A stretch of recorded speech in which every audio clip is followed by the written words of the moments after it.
From Fox 8 Sports, this is the Overtime Podcast. From the Fox 8 studios in New Orleans, this is the Fox 8 Overtime Podcast. I'm Vasilios. That is Sean Fazende. Remember to like, subscribe, rate, and review. You guys can find us wherever you listen to and watch your podcast. And if you're watching us on YouTube, hit the little bell notification button right there. You get updated every time we upload a new podcast. Sean, happy Thursday to you. Yes. And it is officially my last day, and so we wanted to get one last pod in before I head on out of here. And, of course, we're going to start with we want to take a close look at the Saints offensive coordinator search today. We'll get into a little of that, and I think we're going to look at our preseason quarterback rankings as well. Yes. How are you? Yes, this is Thursday. I know you're not used to seeing us on a Thursday, but we decided since it's Vasilios' last day here in New Orleans, last day here at Fox 8, last day here doing this podcast, why not get one last pod in together? And I gave Sil the option. He has been begging me and begging me and begging me to get to this re-ranking of our quarterbacks that we did back in June of this year, of 2023, before the 2023 season. So we are going to revisit that. But like Sil said, be sure to like, share, rate, review, subscribe to this channel. The progress we've made has been outstanding, so thank you for that. I know you're going to be parting ways after this podcast, but you have been a pivotal part of this podcast. And so this thing's ready to grow on its own. It is going to grow. I have no doubt about that. I'm kind of getting my feel for this thing in terms of the algorithm and what you guys want to kind of listen to and watch, and we're going to bring a little more visual to you at some point, so I promise you it is coming. But thank you guys for sticking with us, and thank you, Sil, for riding shotgun with me here all last 9-10 months, whatever it has been. Thank you, brother. All right, I know you want to get to the ranking, but I wanted to get some house cleaning first. What is the big picture we're going to get to first? So big picture, Sean, are you worried the Saints haven't made an offensive coordinator hire at this point in the offseason? I am not, and I now we're going on a week and a half, 2 weeks since the news has dropped.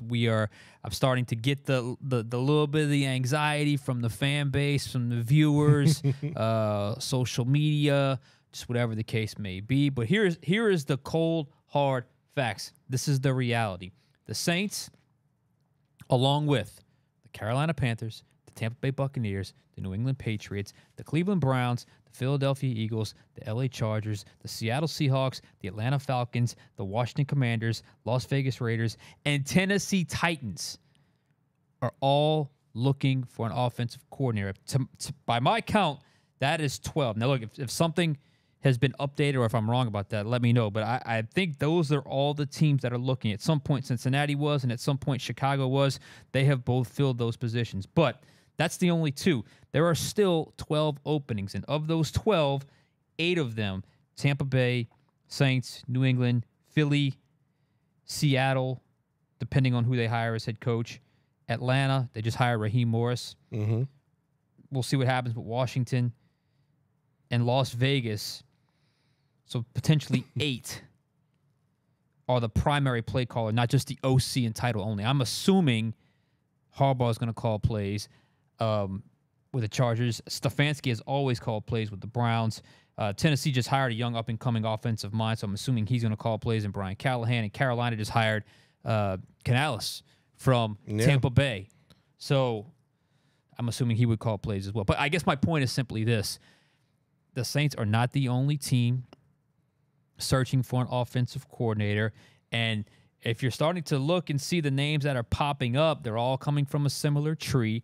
One of the names that, it kind of felt like was high on the Saints list, Zach Robinson. Well, Raheem Morris going to Atlanta. There are reports out there now that look for Zach Robinson to be the offensive coordinator for the Atlanta Falcons. That's how it goes. I mean, there's shifting, there's going. I mean, and a lot of these, there were 8 head coaching openings. They all got to get filled. They all got to fill their staffs, not to mention the staffs that have an established head coach, but they're trying to find a new offensive coordinator. The good news is this. If every other job was filled and the Saints weren't, I'd be more worried. But, again, that's 1, 2, 3, 4, 5. That's 12 still open by my count. Again, if I'm wrong about that, let me know. But I think unofficially that's where I'm at. Right.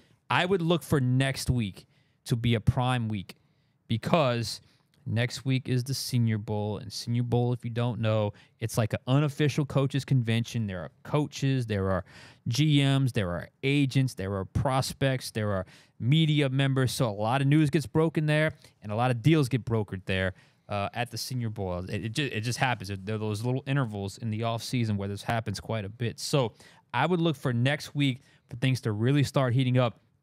Not just with the Saints, but with everybody around the NFL. So don't panic yet. I know it's taken a long time, but they are doing their due diligence. And also this, look, these guys have options. I mean, this is a lot. This is a lot of openings for offensive coordinator. It's a premier position in the NFL and the NFL coaching ranks. And everybody's looking for the next big thing. Yeah, and look, like you said, look, Bobby Slowick is a Houston Texans OC. I don't know if he gets a job somewhere else. Looks like he's interviewed a lot. But let's just say, for the sake of argument, he goes somewhere. Well, they're going to need an OC as well.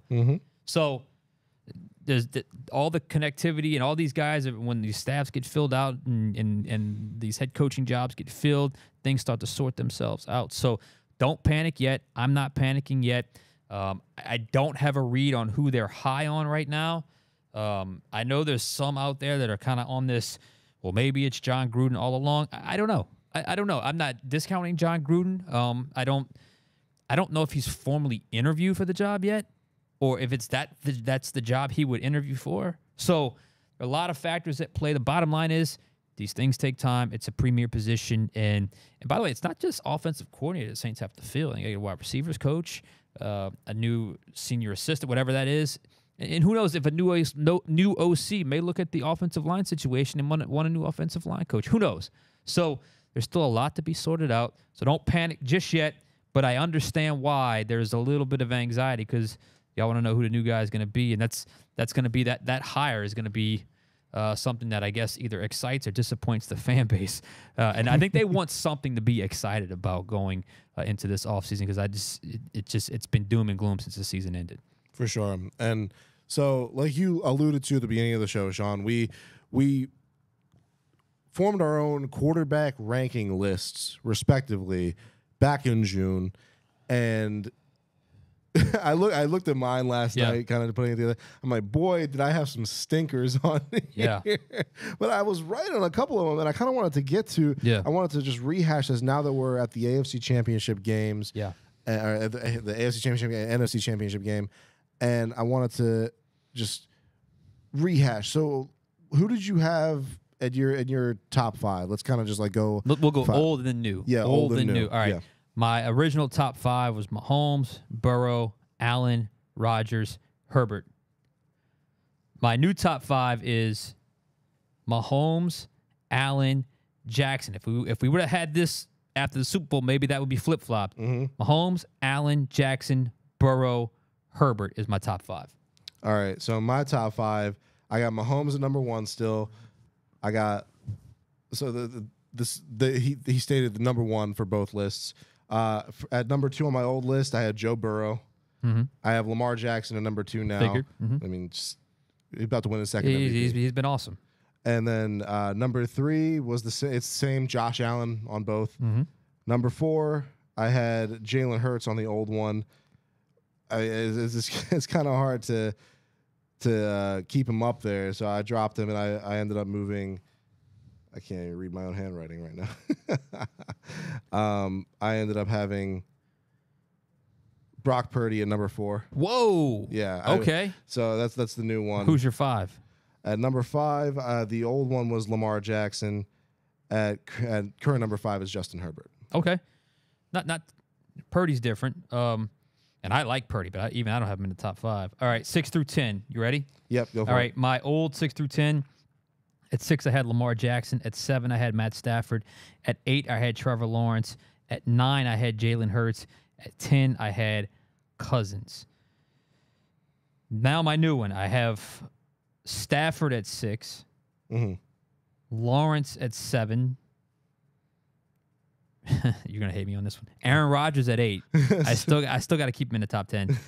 C.J. Stroud at 9, and Jared Goff at 10. Okay. So my 6, so 6 through 10 for me. The old one was Justin Herbert, Aaron Rodgers, Trevor Lawrence, Matthew Stafford, Kirk Cousins. as it stands right now, I also have Matthew Stafford at 6. Okay. I put Dak Prescott up at 7. Okay. Based on his regular season, of course. I have Aaron Rodgers at 9. Still. Who do you have at 8? Oh, did I skip 8? Yeah. Sorry, I meant 8.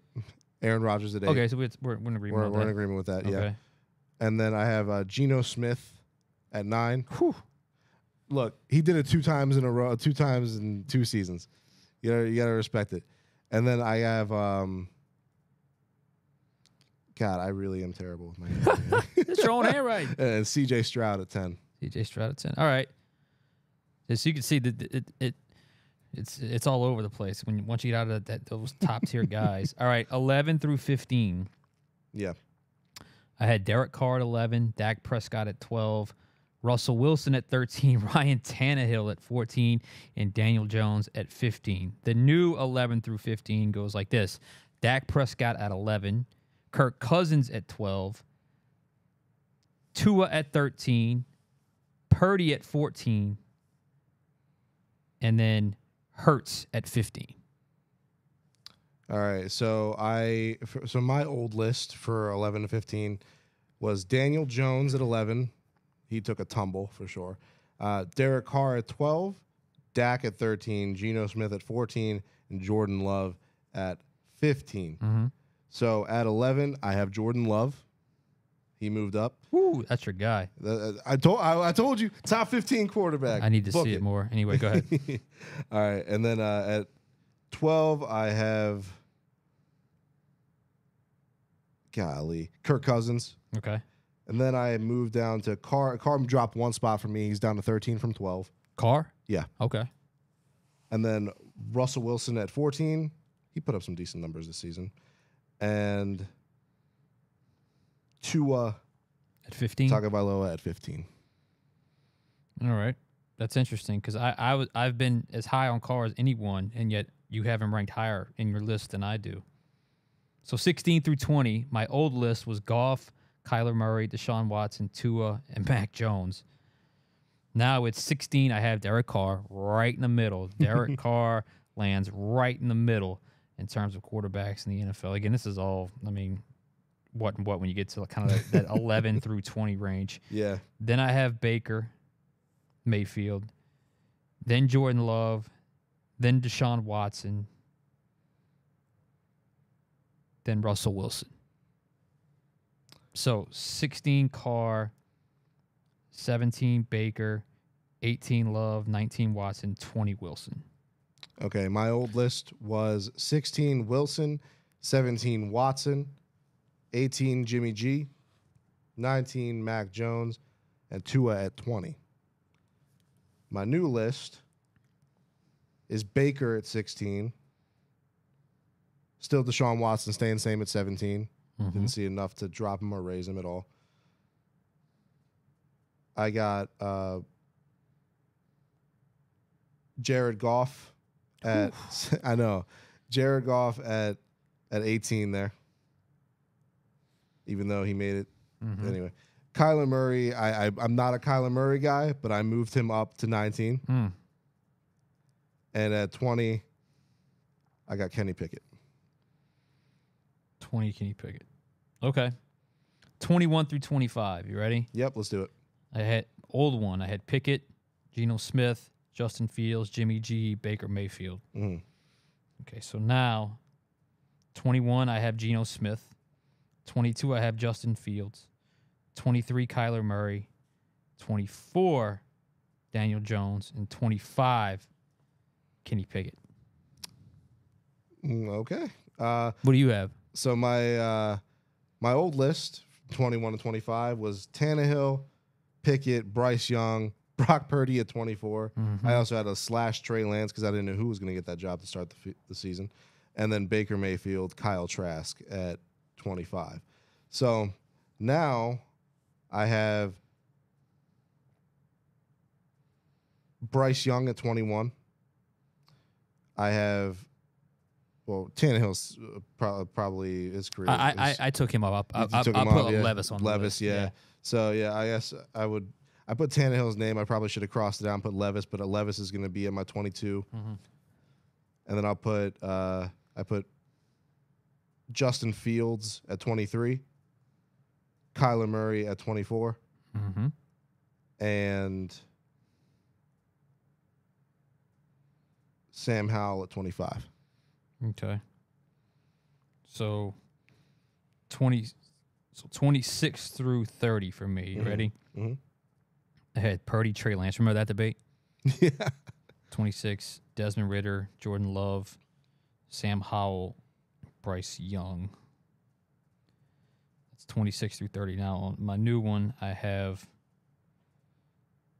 Howell, Levis, Ridder, Jimmy G, and Anthony Richardson.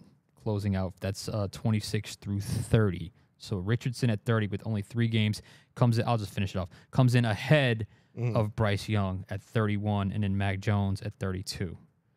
Because Mac Jones obviously got benched, and I don't know what's happening with him. Bryce Young just got a new offensive mind at head coach, so that's where it was. It was Richardson, then Young, then Mac Jones to close it all out. All right. So to close mine out, I got my old list was Desmond Ridder at 26, Jared Goff, Anthony Richardson, Justin Fields, Kyler Murray, Sam Howell, C.J. Stroud. I had Stroud and Richardson as my last 2 as well. Yeah. So now at 26. So I when I was putting together this list, I totally forgot about Trevor Lawrence. And Trevor Lawrence kind of made it to the bottom, so I might have to switch a couple of them here. But I had Trevor Lawrence at 26. I had Anthony Richardson at 27. I had who am I missing here? Okay, I accidentally deleted my list. Beautiful. Excuse me for 1 second. Jimmy G at 28. Got Mac Jones at 29. Any names I'm missing here? I got three spaces left. Do you have Richardson on there? Yeah, I said Richardson was at 26. Did you say Levis? No, Levis. You're right. Levis is at 30, and I don't know who I'm missing here. I totally deleted my list. So. All right, well, we get down the list anyway. We're kind of bottom of the barrel here. So for me, like the biggest risers was C.J. Stroud. He was easily the biggest 100%. riser. I had him at 32 or 31 in my previous list. I got him up to obviously 9. Another big riser was Jared Goff, and he went from 16 to 10. Jordan Love was a big riser for me from 28 to 19 or 18. Is that not right? 16, 17, yeah, 19. Biggest faller, Mac Jones, Jalen Hurts, and Baker Mayfield was a riser as well. And that's about it in terms of fallers. Everything else kind of went according to plan, but it's always a pretty good exercise in terms of what we end up doing in terms of how we rank these quarterbacks. But for me, just for our purposes here, Derek Carr, again, 13th highest paid quarterback, settled on my list. 16, you could probably fluctuate that somewhere between 13 and 17 or 12 and 18, somewhere in that mix. You had him at 13. Yeah, I had him at 16. Yep. So I think all in all, he probably stayed right in the area where he's always pretty much has been. So it's interesting when you line it all up. And obviously Brock Purdy was a huge riser with me as well. When you line it all up, like 20 spots when you really write it out, just where these guys actually fall in the hierarchy, and you just realize where each guy certainly is. So it's always a fun exercise to do. But yeah, it looks like we're still pretty close at the top. You have Mahomes, I have Mahomes, and we just flip-flop Allen and Jackson. I have Allen first, you have Jackson. Where did you have Hurts on your old list? I had him at 9. Okay. Yeah, see, I had him at 4 on my old list. And he dropped down, I want to say 12 is what I said. Yep. And so like the Purdy ended up taking his spot and jumping from the 20. That was a huge jump to for Purdy for you. And I like Purdy a lot, but he jumped from 20. He was a big jump. He jumped from 26 to to 14 for me. And we talked about this ad nauseum. Purdy has that perfect situation over there in San Fran, but but still you can't. He's still making the plays. Yeah, he's exactly. still making the right decisions. You can't deny what he's doing over there. So him and Stroud made the jump up. From Stroud was my 32 ranked. He's now in my top 10. So that's and deservedly something. so. Exactly. And deservedly so. So yes. So that concludes our Thursday podcast, our final podcast with Vasilios. My friend, it's been fun. It's been real. Fun, enjoy Washington. Enjoy D.C. Enjoy getting back home. Like I said, you've had a crazy run here over the last, what, you've been at 3 years? Yeah, just about. It would have been 3 exactly in June, but okay, it's like so almost just a little over a year and a half 3 years. now. So we've done a lot of work. So it's been great. It's been fun. And until we meet again, my friend, enjoy it. Yes, sir. For Sean Fazende, I'm Vasilios. One last time signing off of the Fox 8 Overtime podcast. I'll see you guys around.